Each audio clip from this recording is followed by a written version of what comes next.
Hello, my name is Grzegorz Spiewak. I come from Poland and I represent a project called deDOMO Education. I've been honored to get invited by MELTA to run a very intensive teacher training and development day for teachers of young learners. Young, in this case, is to be understood rather widely, beginning with preschool and going up and including upper primary kids as well. So we are really looking at a rather a wide spectrum of kids and helping anyway to present a certain approach which will prove relevant to all of those types of kids combined.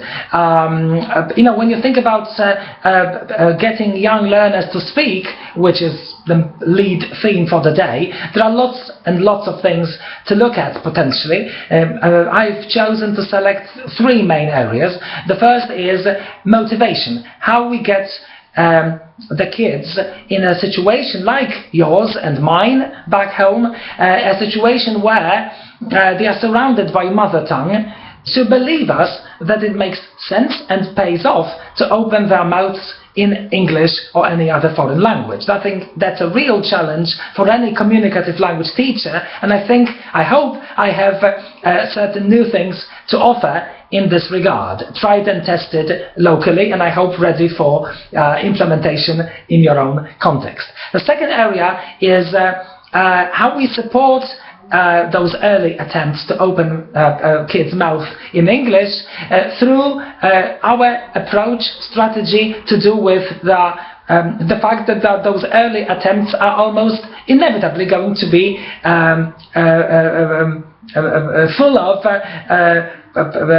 all kinds of deficiencies or, to use a plain word, errors. How we think of errors in the case of young children's attempts to speak, how we work with error, how we transport errors into valuable teaching tools. Again, there's been a lot of interesting things going on in this domain that I think you deserve to know about.